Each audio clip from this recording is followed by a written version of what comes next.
വളരെ സന്തോഷകരമായിട്ടുള്ള ഒരു സംരംഭത്തിലേക്കാണ് തൃക്കാക്കര മുനിസിപ്പാലിറ്റി മുന്നോട്ട് പോകാൻ പോകുന്നത്. ഇവിടെ സൂചിപ്പിച്ചതുപോലെ വിവര സാങ്കേതിക വിദ്യ പൂർണ്ണമായും പ്രയോജനപ്പെടുത്തി ആർട്ടിഫിഷ്യൽ ഇൻ്റലിജൻസിൻ്റെ സഹായത്തോടു കൂടി നല്ല ഭക്ഷണവും നല്ല ആരോഗ്യവും നല്ല സേവനവും ഈ മൂന്നിനും തുല്യ പ്രാധാന്യം കൊടുത്തുകൊണ്ടുള്ള ഒരു പുതുമയാർന്ന സംരംഭത്തിലേക്കാണ് നഗരസഭയുടെ ആരോഗ്യ വിഭാഗം നഗരസഭയെ മുന്നോട്ട് നയിക്കാൻ പോകുന്നത്. ഇന്ന് നമുക്ക് ഏറ്റവും ശ്രദ്ധിക്കപ്പെടേണ്ടുന്ന ഊന്നൽ കൊടുക്കേണ്ടുന്ന ഒരു മേഖലയാണ് ആരോഗ്യ വിഭാഗം എന്ന് തിരിച്ചറിവ് തൃക്കാക്കര മുനിസിപ്പാലിറ്റി ആ നിലയിൽ തന്നെ ചിന്തിച്ചു എന്നാണ് നിങ്ങളുടെ ഈ പുതിയ സംരംഭം കാണുമ്പോൾ എനിക്ക് മനസ്സിലാക്കാൻ കഴിയും. എന്നാൽ ഏറ്റവും വലിയ പോരായ്മ ഏതെന്ന് ചോദിച്ചാൽ കൺസ്യൂമേഴ്സിൻ്റെ അവകാശങ്ങൾ എന്ത് എന്ന് വേണ്ടത്ര അവബോധം അവർക്കുണ്ടാക്കിയെടുക്കാൻ കഴിയാത്തതാണ് നമ്മൾ നേരിടുന്ന ഏറ്റവും വലിയ പ്രശ്നം. കൺസ്യൂമേഴ്സിനുള്ള റൈറ്റ് പ്രൊട്ടക്റ്റ് ചെയ്യുന്ന നിയമങ്ങളെല്ലാം ഉണ്ടെങ്കിലും ആ റൈറ്റ് എന്താണെന്ന് കൺസ്യൂമേഴ്സിന് വേണ്ടത്ര അറിയിക്കാൻ അറിവ് നേടാൻ കഴിയാത്തത് കൊണ്ട് തന്നെ ആ നിലയിൽ പലരും പോകാറുണ്ട്. അപൂർവം ചില ആളുകൾ മാത്രമാണ് അവർക്ക് നേരെ വരുന്ന നീതി നിഷേധങ്ങൾക്കെതിരെ രംഗത്ത് വരാറുണ്ട്. കേരളത്തിലെ ജനപ്രതിനിധി സഭകൾ, പ്രാദേശിക ഗവൺമെൻറ്റുകൾ അതിന് കൂടുതൽ വേഗത കൂട്ടാനും കൂടുതൽ കാര്യക്ഷമമാക്കാനും കഴിയുന്ന തരത്തിലുള്ള ഇത്തരം സൗകര്യങ്ങൾ കടന്നു വരുന്നു എന്ന് കാണുമ്പോൾ ഞാൻ ആദ്യം സൂചിപ്പിച്ചതുപോലെ വളരെ സന്തോഷകരമായി തോന്നുന്നവരുണ്ട്. ഇവിടെ നേരത്തെ പദ്ധതി വിശദീകരിച്ചുകൊണ്ട് സ്വാഗത പ്രാസംഗികൻ ശ്രീ ഉണ്ണി വിശദീകരിക്കുകയുണ്ടായി. അപ്പോൾ അത് കൃത്യമായും കൺസ്യൂമർ ഫോറത്തിലടക്കം ഇതിൻ്റെ പരാതികൾ ചെല്ലാൻ കഴിയുന്ന, അവരുടെ മുന്നിലടക്കം എത്താൻ കഴിയുന്ന തരത്തിലൊരു സംവിധാനം ഒരുക്കിയിട്ടുണ്ടെന്നാണ് ഞാൻ മനസ്സിലാക്കുന്നത്. നഗരസഭ സെക്രട്ടറിയുടെ അടുത്തേക്ക് എത്തുന്നു.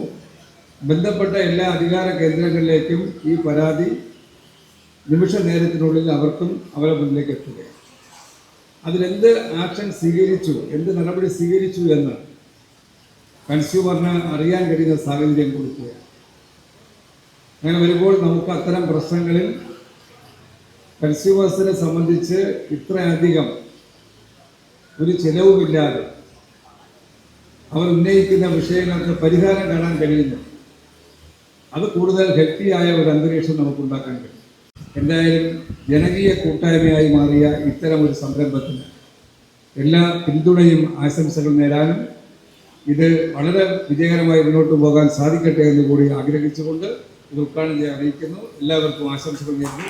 പരാതിപ്പെടണം, ആരോട് പറയണം, നമുക്കൊന്നും അറിയാൻ പാടില്ല.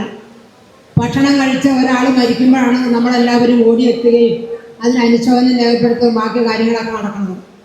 അപ്പം അങ്ങനെ ഒരു സംരംഭം, അങ്ങനെ ഒരു പ്രവൃത്തി ഇനി ഉണ്ടാവാതിരിക്കാൻ നമ്മൾ സംയുക്തമായിട്ട് ഇന്ന് ഇവിടെ ആപ്പ് ഉദ്ഘാടനം ചെയ്തതാണ്.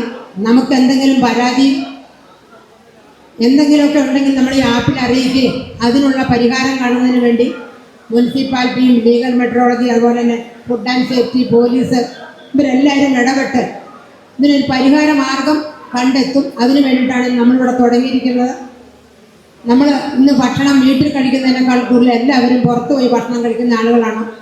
അപ്പോൾ അതിൻ്റെ ഗുണമേന്മ മെച്ചപ്പെടുത്താനും അല്ലെങ്കിൽ അത് ഇനി മെച്ചപ്പെടുത്താത്തവർക്ക് മെച്ചപ്പെടുത്താൻ വേണ്ടിയിട്ട് ഇതൊരവസരമായി കാണണം. എന്താണെന്ന് വെച്ചാൽ ഇതിനി ചോദിക്കാനും പറയാനൊക്കെ ആളുണ്ട്, ഇത് അന്വേഷിക്കും, ഇത് പരാതിപ്പെടാനുള്ള സ്ഥലമുണ്ട് എന്ന് പറയുമ്പോൾ തന്നെ നമ്മൾ ആ കുറ്റം ചെയ്യാനുള്ള വാസനയൊക്കെ ഇതിൽ കുറയും. ഒരു നവീന സംവിധാനമായ ആർട്ടിഫിഷ്യൽ ഇൻ്റലിജൻസിൽ ഉപയോഗപ്പെടുത്തി ഒരു പുതിയ ആപ്ലിക്കേഷൻ ഇവിടെ ഉദ്ഘാടനം ചെയ്യപ്പെട്ടിരിക്കുകയാണ്. വിവര സാങ്കേതിക വിദ്യയും കൃത്രിമ ബുദ്ധിയും വളരെയധികം ദുരുപയോഗം ചെയ്യപ്പെട്ടുകൊണ്ടിരിക്കുന്ന ഒരു കാലഘട്ടം കൂടിയാണ്.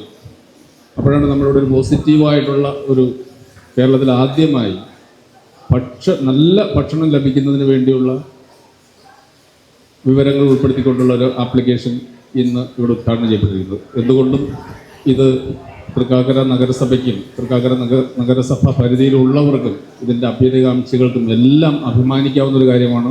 കൺസ്യൂമർ എന്നുള്ള നിലയിൽ ഏതെല്ലാം തരത്തിലുള്ള സംരക്ഷണമാണ് അവർക്ക് കിട്ടുന്നതെന്നതിനെ സംബന്ധിച്ച് നമുക്ക് പലർക്കും അറിയില്ല. അപ്പം അതറിയാനും അതുവഴി എവിടെ പരാതി കൊടുക്കണം. നമ്മളെല്ലാം വിദ്യാസമ്പന്നരാണ്. ഞാനൊക്കെ പലതരത്തിലും പല വിദ്യാസമ്പന്നരായ ആളുകളെല്ലാം വന്ന് ചോദിക്കാറുണ്ട്, ഇതിന് നമുക്ക് വല്ല സംരക്ഷണമൊക്കെ ഉണ്ടോ? ഇതിൻ്റെ ഒരു അജ്ഞത നമുക്കുണ്ട്. അതോടൊപ്പം തന്നെ ഈ ആപ്ലിക്കേഷനോടൊപ്പം തന്നെ എനിക്ക് പറയാനുള്ളത്, ആപ്ലിക്കേഷൻ ഉപയോഗിക്കാനും അതിൻ്റെ സംരക്ഷണം എന്താണെന്നും ഒക്കെ പഠിപ്പിക്കാനുള്ള ഒരു സംവിധാനവും കൂടി ആപ്പിൽ ഉണ്ടാവുമെന്നാണ് ഞാൻ വിചാരിക്കുന്നത്. ആ നിലയ്ക്ക് അവർ ഉപയോഗിക്കാൻ പഠിപ്പിക്കാൻ കഴിയാവുന്ന നിലയിലേക്കുള്ള ആ ഒരു ദിശയിലേക്കുള്ള ഒരു ആക്ഷനും ഉണ്ടാകണം. ഇപ്പോൾ പറയുന്നു വെജിറ്റബിളിനേക്കാൾ നല്ലത് നോൺ തന്നെ കഴിക്കുന്നതാണ് ഉചിതം, വെജിറ്റബിളിൽ അതിനേക്കാൾ കൂടുതൽ വിഷമുണ്ട് എന്നുള്ളത്. ഇതിൻ്റെയൊക്കെ ഏറ്റവും പ്രധാനപ്പെട്ട പ്രശ്നം നമ്മളെല്ലാവരും നന്നായി പഠിച്ചപ്പോൾ അധ്വാനം എന്നത് നമ്മൾ മറന്നു. എല്ലാം പുറത്തുനിന്ന് വാങ്ങി ഉപയോഗിക്കുന്നവരായി നമ്മൾ മാറി.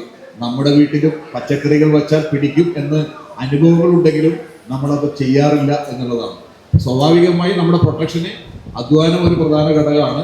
അതോടൊപ്പം തന്നെ ഈ വരുന്നത് വിഷമില്ലാത്ത എല്ലാ സാധനങ്ങളും നമുക്ക് വാങ്ങാൻ കഴിയാനും അങ്ങനെ വന്നാൽ ആ വ്യാപാരങ്ങളെ നമുക്കത് ചെയ്യണം പ്രതിരോധിക്കാൻ കഴിയാം. ഈ ആപ്പുകളിലൂടെ അതിന് പരിഹാരം കാണാൻ ഒക്കെ കഴിയാവുന്ന നിലയിൽ കൂട്ടായ ഒരു കൂട്ടായ ഒരു സംരംഭമാക്കി നമുക്ക് ഈ പ്രശ്നത്തിൽ കാണണം. അതിന് ഈ സംരംഭത്തിന് എല്ലാവിധ ആശംസകളും ആരോഗ്യ വിഭാഗത്തെയും അപ്പോൾ സെക്രട്ടറി അടക്കം ചെയർപേഴ്സൺ അടക്കമുള്ള കൗൺസിലേഴ്സിനെയും അഭിനന്ദിക്കുകയാണ്. ഇത് വളരെ സുതാര്യമായ രീതിയിൽ കൃത്യമായ രീതിയിൽ മോണിറ്റർ ചെയ്ത് കഴിഞ്ഞാൽ അഭിമാനിക്കാൻ നമുക്കും നല്ല ഭക്ഷണം കഴിക്കുവാനും കംപ്ലൈൻറ്റ് റേസ് ചെയ്താൽ ഉടനെ തന്നെ അതിൽ തീരുമാനമുണ്ടാവാനും കഴിയുന്ന പ്രായോഗികമായൊരു സമീപനം തൃക്കാക്കര നിവാസികളായ ഞാൻ ഉൾപ്പെടെയുള്ളവർക്ക് കിട്ടും. ഇപ്പോഴും ഉപഭോക്താക്കൾക്ക് നീതി നിഷേധിക്കപ്പെടുന്ന ഒരു സംവിധാനം ഉണ്ടാകുമ്പോൾ അത് എങ്ങനെ പരിഹരിക്കപ്പെടണമെന്നറിയാതെ, പരാതി എവിടെ രേഖപ്പെടുത്തണമെന്നറിയാതെ തന്നെ ഒരു വഞ്ചിതരാകുന്ന ഒരു ഉപഭോക്താക്കളുടെ പരാതികൾ ഒരുപാട് നമ്മൾ മുൻകാൽ കേൾക്കുന്നുണ്ട്. അതിനെല്ലാം ഒരു പരിഹാരമായി ഈ സംവിധാനം മാറട്ടെ എന്ന് ആശംസിക്കുന്നു. അപ്പോൾ ഈ IT ഹബ്ബും അനുബന്ധ സ്ഥാപനങ്ങളും ഇവിടെ ഒട്ടനവധി യുവ നിരയാണ് തൃക്കാക്കരയെ ആശ്രയിച്ച് കഴിയുന്നത്. അവർ വന്ന് ഭക്ഷണം കഴിക്കുമ്പോൾ നമുക്ക് ഈ കഴിഞ്ഞ അടുത്ത കാലങ്ങളിൽ അനുഭവപ്പെട്ടാണ് ഒരുപാട് മരണങ്ങൾ നടന്നിട്ടുണ്ട്. ഒത്തിരി ഹോസ്പിറ്റൽ പ്രശ്നങ്ങളുണ്ടായിട്ടുണ്ട് ഭക്ഷണം കഴിച്ചത് മൂലം. പക്ഷേ അന്ന് ആകെ നടത്തുന്നത് നമ്മൾ കൊണ്ട് സ്റ്റേഷനിൽ പരാതി കൊടുക്കും, അത് കുറച്ച് ഫോളോ അപ്പിംഗ് ഉണ്ടാവും. ചിലപ്പോൾ ഹോട്ടലിൽ തന്നെ ആരോഗ്യ വിഭാഗം പോയി കൂട്ടും. ആ ഹോട്ടൽ 2-4 ദിവസം കഴിയുമ്പോഴത്തേക്കും വേറൊരാൾ തുടങ്ങി. കാരണം അദ്ദേഹം ഓണർഷിപ്പ് മാറി, വേറെ ആൾ തുടങ്ങി. അതിൻ്റെ ഫോളോ അപ്പിങ് കേസുകളോ ഇനി മരിച്ച ആൾക്ക് വല്ലതും കിട്ടുന്നുണ്ടോ യാതൊന്നും ആ മരിച്ചവൻ്റെ കുടുംബത്തിനും അറിയാൻ പാടില്ല, അത് അന്വേഷിക്കുന്ന ആൾക്കാർക്കും അറിയാൻ പാടില്ല. അപ്പോൾ ഇങ്ങനൊരു സംവിധാനം ഈ തൃക്കാക്കര മുനിസിപ്പാലിറ്റി ഇവിടുത്തെ ആരോഗ്യ വിഭാഗവും ഇപ്പോൾ ഉണ്ണിക്കാക്കനാട് ഒത്തിരി പരിപാടികൾ എന്നെ ഇവിടെ ക്ഷണിച്ചിട്ടുണ്ട്. അപ്പോൾ നാടിന് നന്മയേകുന്ന ഇത്തരം ഒരു നല്ല പദ്ധതി ഈ തൃക്കാക്കര മുനിസിപ്പാലിറ്റിക്ക് ചെയ്യാൻ. കാരണം ഇന്ന് തൃക്കാക്കരയിൽ പരാതികൾ ഏറ്റവും കൂടുതൽ വരുന്നതും റെസിഡൻസ് അസോസിയേഷൻ്റെ ഭാരവാഹികളുടെ അടുത്താണ്.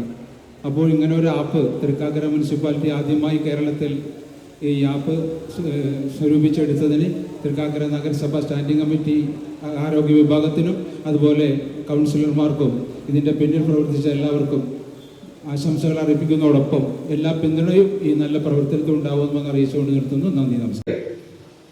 ബഹുമാനപ്പെട്ട പിണറായി ഗവൺമെൻറ് ആണെങ്കിലും മുൻപുണ്ടായിരുന്ന ഉമ്മൻചാണ്ടി സർക്കാരായാലും ജനകീയമായ ഒരുപാട് പരിപാടികൾ സാധാരണക്കാരെ സഹായിക്കാൻ വേണ്ടി ഒരുപാട് പദ്ധതികൾ കൊണ്ടുവന്നിട്ടുണ്ട്. ഈ പദ്ധതികൾ കൃത്യമായി ലക്ഷ്യത്തിൽ ഉണ്ടോയും അതിന് കൃത്യമായ വിജയം കൈവരിക്കുന്നതുമെല്ലാം ഉദ്യോഗസ്ഥരുടെ ഒരു സംവിധാനം കൊണ്ട് മാത്രമാണ്. ഉദ്യോഗസ്ഥർ വളരെ കൃത്യമായി ഈ തദ്ദേശ സ്വയംഭരണ സ്ഥാപനങ്ങളുടെ ഇടയിലും സർക്കാരിൻ്റെ ഇടയിലും ജനങ്ങളോട് ഇത് ജനങ്ങളിലേക്ക് എത്തിക്കുവാൻ വരുന്ന ഒരു മധ്യവർത്തികളായി കൃത്യമായി പ്രവർത്തിക്കുമ്പോഴാണ് ഇവിടെ എല്ലാ സംവിധാനങ്ങളും സാധാരണക്കാരായ ജനങ്ങൾക്ക് അതിൻ്റെ സഹായം കിട്ടും. തൃക്കാക്കര കൺസ്യൂമർ പ്രൊട്ടക്ഷൻ ഫോറം എന്ന് പറഞ്ഞ ഒരു മൊബൈൽ ആപ്ലിക്കേഷൻ. നമുക്കറിയാം, ഈ അടുത്ത് ഉപഭോക്താവ് ഒരു അസംഘടിതമായ ജനസമൂഹമാണ്. അവർക്ക് ഏറ്റവും കൂടുതൽ ഈ സമൂഹത്തിൽ അവരെ അപമാനിക്കപ്പെടാനും ചതിക്കപ്പെടാനും വഞ്ചിക്കപ്പെടാനും ഒക്കെ ഒരുപാട് സാധ്യതകളുണ്ട് എന്നുള്ളതൊക്കെ നമുക്ക് എല്ലാവർക്കും അറിയാവുന്ന ഒരു കാര്യമാണ്. അവരെ സംരക്ഷിക്കാൻ ഈ സമൂഹത്തിൽ നിയമമുണ്ടെങ്കിലും ആ നിയമത്തിന്റെ നൂലാമാലകൾക്കിടയിലൂടെ കിട്ടുന്ന നീതി വളരെ വിദൂരമാണ്. അതുപോലെ തന്നെ ഉപഭോക്താവിനുണ്ടാകുന്ന അനുഭവങ്ങൾ, അപമാനങ്ങളെല്ലാം ഒരു കൃത്യമായി ചർച്ച ചെയ്യപ്പെടേണ്ട ഒരു പ്ലാറ്റ്ഫോം വേണം എന്നുള്ളതാണ്. ഈ അഡ്മിൻ പാനൽ കൂടി എത്ര പരാതികൾ പരിഹരിക്കാൻ പറ്റി എന്നുള്ളത് കൃത്യമായ റിവ്യൂ എടുക്കും. ഉപഭോക്തൃ മേഖലയിൽ കൂട്ടായി ചർച്ച ചെയ്യപ്പെടുന്ന ഒരു വിഷയമായതുകൊണ്ട് ഈ വിതരണ ഉൽപാദന മേഖലയിലെ ആളുകൾ വളരെ സാഹൂതം നോക്കിക്കാണുന്ന ഒരു മേഖലയാണ്. കാരണം ഞങ്ങൾ പ്രൊഡക്റ്റ് ചെയ്യുന്ന, ഞങ്ങൾ വിറ്റഴിക്കുന്ന സാധനങ്ങൾ ഈ സമൂഹത്തിൽ വളരെ കൃത്യമായി ചർച്ച ചെയ്യപ്പെടുന്ന ഒരു വിഷയമായതുകൊണ്ട് അവർ കൃത്യമായി കൂടുതൽ ഉത്തരവാദിത്തോടു കൂടി കൂടുതൽ കാര്യക്ഷമമായി പ്രവർത്തിക്കാൻ കാരണം കൂടിയാവും എന്നുള്ളത് ഈ മൊബൈൽ ആപ്ലിക്കേഷൻ. ഇത് ഈ ഉപഭോഗ വസ്തുക്കളിലെ, നമ്മൾ നേരത്തെ ഒരു വാട്സാപ്പ് കൂട്ടായ്മയാണ് ഉദ്ദേശിച്ചത്. ഇത് ഉപഭോഗ വസ്തുക്കളുടെ അടിസ്ഥാനത്തിൽ നമുക്ക് സൂപ്പർ മാർക്കറ്റിലും പോവാം. സൂപ്പർ മാർക്കറ്റിൽ ഉണ്ടായിരുന്ന സാധനം മേടിക്കുന്ന പോലെ, പലചരക്ക് സാധനം പോലെ ഹോട്ടലിൽ നിന്ന് ഭക്ഷണം കഴിക്കുന്ന വേറെ ഒരു. അപ്പൊ അതുകൊണ്ട് തന്നെ കാറ്റഗറിയുടെ അടിസ്ഥാനത്തിൽ ഒരു മൊബൈൽ ആപ്ലിക്കേഷൻ ഇവിടെ ഇന്ന് രൂപം കൊടുക്കുകയാണ്. വരും ദിവസങ്ങളിൽ 24 hours ഇത് പ്രവർത്തനക്ഷമമാവും.